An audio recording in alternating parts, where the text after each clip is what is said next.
এইখানে একবার দর্শকদের দেখাতে চাইবো যেভাবে রাজ্য সরকার এবং এসএসসির তরফে আজকে চিহ্নিত অযোগ্যদের পাশে দাঁড়ানোর চেষ্টা করা হলো এবং সেই প্রচেষ্টা যেভাবে খারিজ করে দিল, পত্রপাঠ খারিজ করে দিল কলকাতা হাইকোর্ট, তা নিয়ে আইনজীবী সুদীপ্ত দাশগুপ্ত তিনি কি বলছেন দেখুন।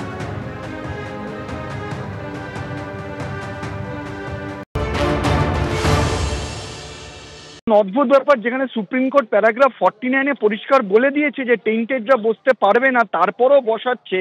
এবং অদ্ভুতভাবে যখন কোর্ট আজকে ফাইনালি ডিরেকশন দিলেন যে কোনো টেন্টেডরা এই পরীক্ষায় বসতে পারবে না, তারপরেও রাজ্য সরকার এবং এসএসসি স্পেসিফিক কোর্টের কাছে আবেদন করেছে যে আমরা এটার স্থগিতাদেশ চাইছি যাতে টেন্টেড ক্যান্ডিডেটরা পরীক্ষায় বসতে পারে। এতে একটা জিনিস পরিষ্কার যে পুরোপুরিভাবেই রাজ্য সরকার বা এসএসসি চাইছে যে তাদের টেন্টেডরা বসুক। 14ই জুন থেকে ফর্ম ফিল আপ শুরু হয়েছে। এর মধ্যে আমি বিশ্বাস করি যে প্রত্যেকটা টেন্টেড সরকার, রাজ্য সরকার, এসএসসি হয়তো ফর্ম ফিল আপ করিয়ে দিয়েছে, সেই ফর্ম ফিল আপগুলোকে বাতিল করতে হবে আজকে এসএসসিকেই। আমি আরেকবার কথা বলবো আমাদের প্রতিনিধি সৌভিক মজুমদারের সঙ্গে। সংক্ষেপে তোমার থেকে সৌভিক জানতে চাইবো, তার মানে চিহ্নিত অযোগ্যদের বাদ রেখে যদি কেউ আবেদন করে থাকেন তাদের সেই আবেদনকে বাতিল গ্রাহ্য করে পরিবর্তিত যে নিয়োগ বিধি তার উপরেই তাহলে 2025-এর পরীক্ষাটা হতে চলেছে।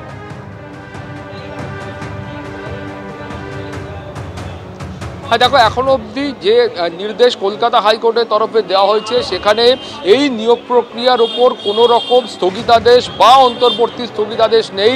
অর্থাৎ যেমনভাবে এই নিয়োগ প্রক্রিয়া চলছিল সুপ্রিম কোর্টের নির্দেশ মেনে আগামী 31শে ডিসেম্বরের মধ্যে সেই নিয়োগ প্রক্রিয়া সেইভাবেই সংগঠিত করতে হবে বা সম্পূর্ণ করতে হবে।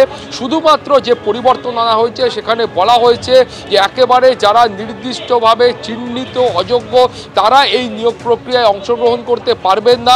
কোনো চিহ্নিত অযোগ্য তারা আবেদনপত্র দাখিল করে থাকলে বা অনলাইনে ফর্ম ফিল আপ করে থাকলে সেটা আজকে থেকে বাতিল বলে গণ্য হবে এবং সুপ্রিম কোর্টের যে নির্দেশ ছিল 3রা এপ্রিল এবং 17ই এপ্রিল সেটাকে মেনে এই নিয়োগ প্রক্রিয়া সংগঠিত করতে হবে বা নিয়োগ প্রক্রিয়া চলবে। এটাই আজকের কলকাতা হাইকোর্টের যে নির্দেশ রয়েছে সেই নির্দেশনামার সংক্ষিপ্তসার।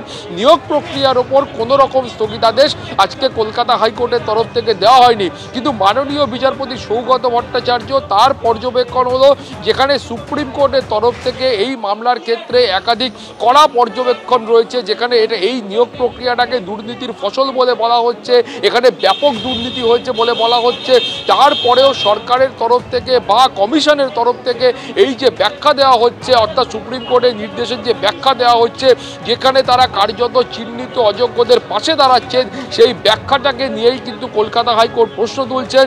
মাননীয় বিচারপতি সৌগত ভট্টাচার্য বলছেন যে কমিশনের এই যে ব্যাখ্যা রয়েছে সেই ব্যাখ্যা কিন্তু অপ্রত্যাশিত। অর্থাৎ যেখানে সুপ্রিম কোর্টের পক্ষ থেকে নির্দিষ্ট করে বলা হচ্ছে যে এই চিহ্নিত অযোগ্যদের বেতন ফেরত দিতে হবে, তাদেরকে চাকরি বাতিল করতে হবে, সেই নির্দেশের পরেও কমিশনের তরফ থেকে যে সিদ্ধান্ত গ্রহণ করা হচ্ছে বা তার যে ব্যাখ্যা দেওয়া হচ্ছে সেটা অপ্রত্যাশিত বলেই কলকাতা হাইকোর্ট মনে করছে।